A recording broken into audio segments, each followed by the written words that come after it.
নমস্কার বন্ধুরা, welcome to unicorn. তো বন্ধুরা, এই ভিডিওতে আমরা আলোচনা করব মুস্তাফিজুর রহমানের বদলি হিসেবে কলকাতা নাইট রাইডার্সের জন্য অপশান কারা কারা হতে পারে।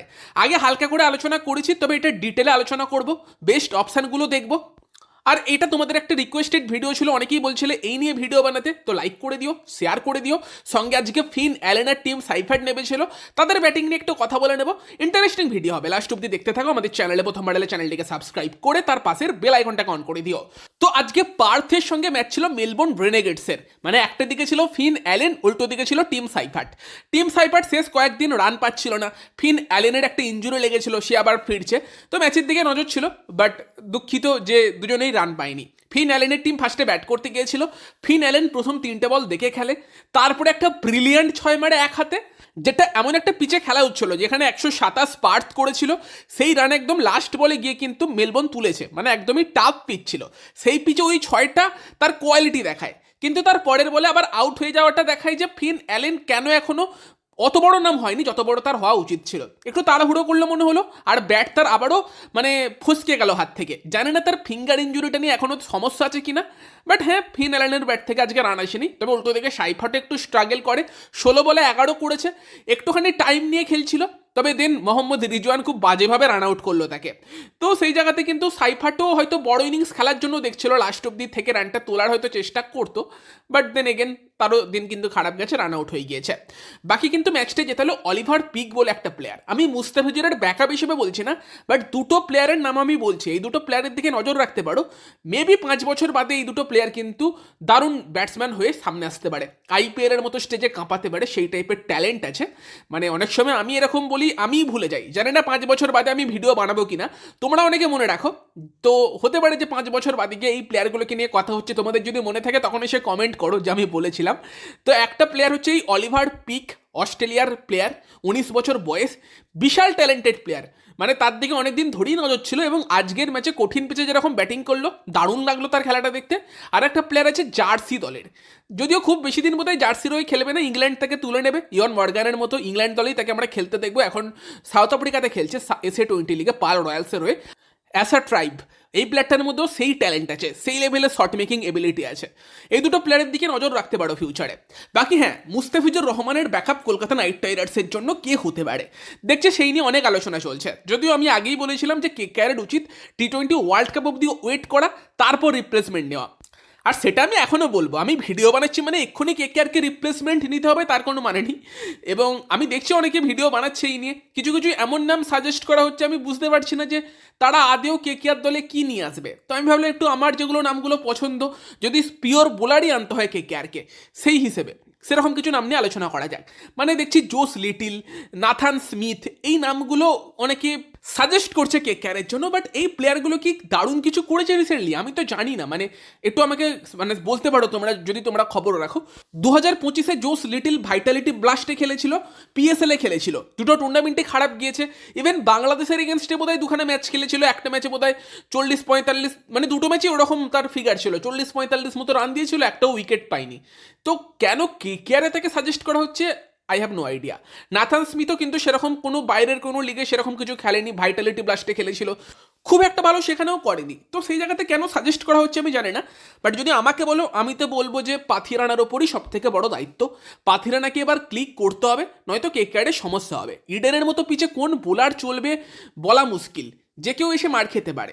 তবে সেই জায়গাতেই কলকাতা পাথিরানার মতো বোলারকে কেন নিয়েছে, সে একটু ডিফারেন্ট টাইপ, তার অতটা পিচ ম্যাটার করবে না যদি সে ছন্দে থাকে, ইয়র্কারগুলো ঠিকঠাক ফেলতে পারে, এবং সেই টাইপের বোলার খুব বেশি নেই।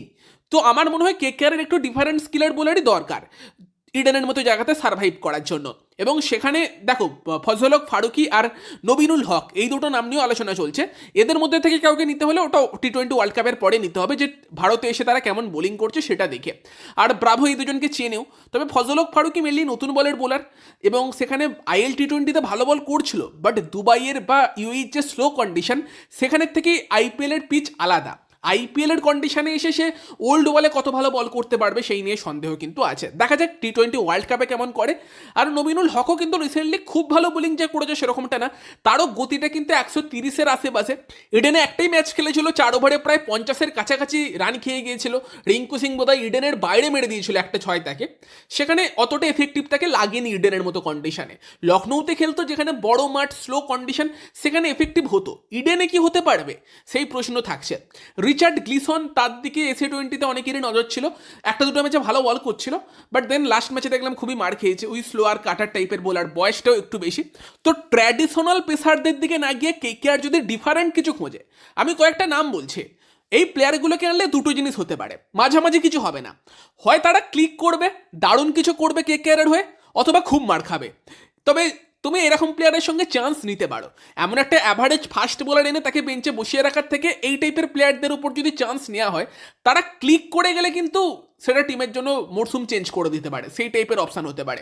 আর ক্লিক করতে পারে কারণ প্লেয়ারগুলোর মধ্যে ট্যালেন্ট আছে, যার মধ্যে আমি ফার্স্টেই যার নামটা বলবো, জোশ টাং, যে নামটা আগেও বলেছি। জোশ টাংয়ের ব্যাপারটা কি, প্লেয়ারটার রীতিমতো ট্যালেন্টেড, তবে প্লেয়ারটার অ্যাকশনটা এমন যার কারণে তাকে অনেকটা সময় ইনজুরির মধ্যে কাটাতে হয়েছে। প্লেয়ারটার হাইট আছে 6 ফুট 4 ইঞ্চি, 140-এর উপর গতিতে বল করতে পারে। সব থেকে বড় কথা, তার যে বোলিং অ্যাকশন সেটা ডিফারেন্ট, বল সুইং করায় গতি আছে, বাউন্স পায়, এবং তার অ্যাকশনটা টিপিক্যাল যারা নর্মাল বোলার হয় তাদের থেকে ডিফারেন্ট, অনেকটা জসপ্রীত বুমরার মতো। মানে অ্যাকশনটা বলতে কি, তার যে রিলিজ পয়েন্টের কথাটা আমি বলছি। আর জোশ টাং এমন একটা প্লেয়ার যে কিন্তু এখনো ইংল্যান্ডের হয়ে তোমার ইন্টারন্যাশনাল ডেবিউ করেনি, বাট ইংল্যান্ড তাকে টি-20 বিশ্বকাপের স্কোয়াডে নিয়ে চলে গেছে তার ট্যালেন্টের উপর ভরসা করে, যে এই প্লেয়ারটার মধ্যে কোয়ালিটি আছে, ট্যালেন্ট আছে। এই প্লেয়ারটা কতদিন ফিট থাকবে সেটা একটা বড় প্রশ্ন, বাট যখন ফিট আছে এখন, আমরা টি-20 ওয়ার্ল্ড কাপে তাকে নিয়ে একটা চান্স নিই, সেরকম চান্স কেকেআরও নিতে পারে। জোশ টাং ক্লিক করে গেলে ভালো অপশান হতে পারে। তার টি-20-তে অ্যাভারেজ কিন্তু 20-র নিচে, উইকেট টেকিং অপশান ডেফিনেটলি, এবং এই বছরের মেন্স 100-এ 6টা ম্যাচে 14টা উইকেট নিয়েছে, সেই ফর্মটা তার সঙ্গে ছিল। তার সঙ্গে টেস্টেও ভালো বোলিং করছে, ফর্মে আছে, রিদেমে আছে। জোশ টাং কিন্তু এমন একটা অপশান যার উপর কিন্তু কেকেআর ভরসা দেখাতে পারে। ওই যে ক্লিক করে গেলে কিন্তু মারাত্মক বোলিং করতে পারে, আর না করলে প্রচুর মার খেতে পারে, যে কোনো একটা কিছু হবে, বাট ক্লিক তো করতেও পারে। বাকিদের তুলনায় তুমি এমন একটা বোলার নেবে যে হয়তো প্রত্যেক দিনই 4 ওভারে 40, 4 ওভারে 45 খাবে, সেখানে সেরকম বোলার নেওয়ার থেকে এই টাইপের একটা বোলারের উপর কিন্তু ভরসা করা যেতে পারে। ফার্স্ট একটা অপশান। সেকেন্ড আর একটা অপশানের কথা আমি বলবো, উইলিয়াম ওরুক, যাকে কিন্তু গত বছর আমরা আইপিএলে দেখেছিলাম, একটা ম্যাচে প্রচুর মার খেয়ে গিয়েছিল, এবং সেই কারণেই হয়তো এই বছর আবার নতুন করে কোনো আইপিএল টিম তার জন্য ভাবেনি, নয়তো দল পেতেও পারতো। বাট কিছু কিছু প্লেয়ারকে তুমি ট্যালেন্টের উপর হয়তো চান্স দিতে চাইবে। উইলিয়াম ওরুক ইয়ং, অনেক 24 বছর বয়স, বাট তার মধ্যে সেই ট্যালেন্টটা আছে। সব থেকে বড় অ্যাডভান্টেজ কি, 6 ফুট 6 ইঞ্চি তার হাইট, সেই হাইটটা আছে, তার সঙ্গে গতি 140 থেকে 145-এর মধ্যে বল করতে পারে, এবং রিদেমে থাকলে 150-ও টাচ করতে পারে। তো 140-র আশেপাশে তার গতি থাকে, সুইং আছে, বাউন্স পায়, ডেথেও একটু ওভার করতে পারে, এবিলিটি তো আছে, ট্যালেন্ট আছে। জোস হ্যাজেলউড টাইপের কিছুটা অপশান কিন্তু কোনো টিমের জন্য হতে পারে, কারণ ওই হাইট, ওই ভালো লেন্থে বল করা, হিট দ্য ডেক বোলিং সব কিছু করতে পারে। হ্যাঁ, একটা ম্যাচে গত বছর প্রচুর মার খেয়ে গিয়েছিল, তবে গত বছর আইপিএলে 3টে ম্যাচে 6টা উইকেটও নিয়েছিল। এই টাইপের বোলারদের ক্ষেত্রে তুমি ওই রিস্কটা তার সঙ্গে থাকবে যে সে মার খেতে পারে, বাট সে তোমাকে উইকেটও তুলে দেবে, সেটাও একটা ফ্যাক্টর। তবে বর্তমান সময়ে উইকেট টেকিং অপশান হিসেবে আরও একটা প্লেয়ার আছে যে উইকেট নিচ্ছে, সাউথ আফ্রিকার ওট্টোনিল বাটম্যান।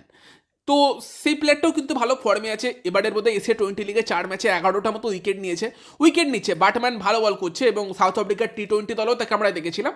দেখো, রিস্ক তো তার সঙ্গেও থাকবে যে ইন্ডিয়াতে মার খেতে পারে, বাট উইকেট টেকিং অপশান এবং ডেথে বল করতে পারে।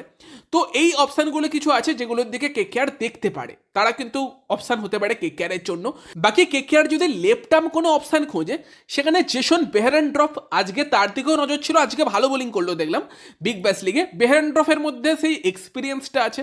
পার্সোনালি আমার জেসন বেহরেনড্রফের বোলিং ভালো লাগে, কারণ সে পাওয়ার প্লেতে তোমাকে 3টে ওভারও দিয়ে দিতে পারে, ডেথেও 1 ওভার দিতে পারে, গুরুত্বপূর্ণ স্টেজে বল করতে পারে, লেফট আর্ম অ্যাঙ্গেলটা আছে, এবং স্লোয়ার বা কাটার করতে পারে, হিট দ্য ডেক সেই বোলিংটাও দরকারে করতে পারে। তো সেখানে একটা এক্সপিরিয়েন্স অপশান, যাকে তুমি যদি প্লেইং ইলেভেনে নিয়ে আসো, তাকে গুরুত্বপূর্ণ জায়গাতে তার হাতে বলটা তুলে দিতে পারবে। বিগ ব্যাশ লিগে খারাপ বোলিং করছে না, ঠিকঠাকই বোলিং করছে, এক্সপিরিয়েন্স অবশ্যই আইপিএল খেলারও আছে। তো জেসন বেহরেনড্রফ কিন্তু বাঁহাতি বোলারদের মধ্যে একটা ভালো অপশান হতে পারে। আর একজন আছে ডুয়ান জনসন, যার কথা অনেকে বলছে, বাট ডুয়ান জনসনের মধ্যে অবভিয়াসলি পোটেন্সিয়াল আছে। 6 ফুট 8 ইঞ্চি হাইটের অ্যাডভান্টেজটা আছে, ফলে বাউন্স পাবে। কতটা ভালো ব্যাটিং করতে পারে আমি শিওর না সেটার ব্যাপারে, যে মার্কো জ্যানসেনের মতো ব্যাটিং কি সে করতে পারে। যদি সেটা করতে পারে সেক্ষেত্রে কিন্তু অপশান হতে পারে, কারণ সে শুধুমাত্র বোলিং না, টিমের ব্যাটিংটাকেও ইম্প্রুভ করতে পারে। ডুয়ান জনসনের দিকে এসএ-20 লিগে আমি নজর রাখবো। সঙ্গে সঙ্গে জেরাল্ড কোটজিয়া কি এসএ-20 খেলছে না? জেরাল্ড কোটজিয়ার মধ্যেও সেই ট্যালেন্টটা আছে, যে গতি আছে, হিট দ্য ডেক বোলিং করতে পারে, সঙ্গে ব্যাট হাতে কন্ট্রিবিউশন করতে পারে। গাস অ্যাটকিনসনের মধ্যেও আছে। গাস অ্যাটকিনসন বা জেরাল্ড কোটজিয়া, তার সঙ্গে তোমার ডুয়ান জনসন, এই বোলারগুলো কি যে এরা বোলিংয়ের পাশাপাশি 8 বা 9 একটা ভালো ব্যাটিংয়ের অপশানও হতে পারে, ফলে সেটা টিমের ওভারঅল ব্যালেন্সও অনেক ইম্প্রুভ করতে পারে। ইভেন যদি মাইকেল ব্রেশওয়েলের মতো প্লেয়ার টি-20 ওয়ার্ল্ড কাপে ভালো করে, সেও একটা ডিফারেন্ট টাইপের অপশান কিন্তু অবশ্যই কেকেআরের জন্য হতে পারে, যাকে কেকেআর দরকারে কিন্তু টিমে এনে ইউজ করতে পারে। যদিও কেকেআরের কাছে স্পিন বোলিং অপশান অনেকগুলো আছে, বরুণ আছে, নারাইন আছে, অনুকূলকে খেলাতে হবে, সে যেরকম ফর্মে আছে সেটা একটা ফ্যাক্টর। বাকি আরেকটা প্লেয়ার দেখছিলাম, উইল সাদারল্যান্ড, ওই মেলবোর্ন রেনেগেডস যেই টিমে তোমার টিম সাইফার্ট খেলছে সেই দলের ক্যাপ্টেন। ডেথ বোলিংটা দেখছিলাম বেশ ইমপ্রেসিভ, ডেতে ভালোই বল করছে, সঙ্গে ব্যাটও করতে পারে, তবে তারও ব্যাটিং এবিলিটি কতটা ভালো সেই দিকে নজর রাখতে হবে। আগের দিন তোমার মার্কাস স্টয়নিসকে 2 6 মেরে ম্যাচ ফিনিশ করেছিল, তবে যদি সে ব্যাট হাতে বিগ ব্যাশ লিগে ভালো করতে থাকে তাকেও একটা অপশন হিসেবে দেখতে পারে, কারণ ওই প্লেয়ারটাও এসে মোটামুটি 7 বা 8 ঠিকঠাক ব্যাটিং করতে পারবে, প্লাস ডেথে 2 ওভার দিতে পারে। তো এই কিছু অপশান আছে। পার্টিকুলারলি আমার মনে হয় উইলিয়াম ওরুক বা জোশ টাং দুজন এমন বোলার যাদের মধ্যে পোটেন্সিয়াল প্রচুর আছে। কেমন করবে সেটা অন্য কথা, তাদের উপর সেই রিস্কটা নেওয়া যেতে পারে। নয়তো ওটোনিল বাটমান খারাপ বোলিং করছে না, ডুয়েন জনসনের মতো প্লেয়ারের দিকেও নজর রাখা যেতে পারে। টি-20 ওয়ার্ল্ড কাপে ফজল হক ফারুকি বা নবীনুল হক কেমন বোলিং করছে সেই দিকেও কেকেআর নজর রাখতে পারে। এই কিছু অপশান আছে, তবে জোশ টাংয়ের মতো প্লেয়ারকে নিলে আমি পার্সোনালি খুশি হব। আমি চাই যে কেকেআর একটু আউট অফ দ্য বক্স গিয়ে রিস্কটা নিক। তার সঙ্গে তোমার টিম সাউদি কাজ করেছে ইংল্যান্ডের বোলিং কনসালট্যান্ট থাকার সময়, তো টিম সাউদি জানে সে কি করতে পারে, এবং উইলিয়াম ওরুককেও টিম সাউদি চেনে। তো সেখানে দেখো যদি না চলে, ডিফারেন্ট স্ট্র্যাটেজিতে কেকেআর যেতে পারে। কেকেআরের কাছে ইন্ডিয়ান বোলিংয়ের অপশনও আছে, কার্তিক ত্যাগী আছে, উমরান মালিক আছে, আকাশদীপ আছে, আরোরা অথবা হর্ষিদের সঙ্গে তাদের মধ্যেও একজনকে নিয়ে আসতে পারে। তোমার তার সঙ্গে ক্যামেরন গ্রিন আছে, এনে রহমান পয়েলের মতো একটা ফিনিশার খেলিয়ে দিতে পারে। যদি বোলাররা না চলে সেই অপশানগুলো আছে। আর পাথিরানা ক্লিক করে গেলে, পাথিরানা ফর্মে থাকলে তোমার অন্য অপশান লাগবে না, সেটাও সত্যি কথা। তো সেখানেই দাঁড়িয়ে যদি কেকেআর ওরকম একটা বোলারের উপর রিস্কটা নেয়, তাকে সুযোগটা দেয়, যার মধ্যে পোটেন্সিয়াল তো আছে যে ক্লিক করে গেলে তোমাকে টুর্নামেন্ট জিতিয়ে দিতে পারে, একটা ইন্টারেস্টিং পিক হতে পারে। তোমাদের মতামত জানিও। ভিডিওটা ভালো লাগলে ভিডিওটাকে লাইক করে দিও, শেয়ার করে দিও। আমাদের চ্যানেলে প্রথমবার এলে চ্যানেলটিকে সাবস্ক্রাইব করে তার পাশের বেল আইকনটাকে অন করে দিও। তো চলো গাইস, এই ভিডিওতে এই পর্যন্তই। Bye bye.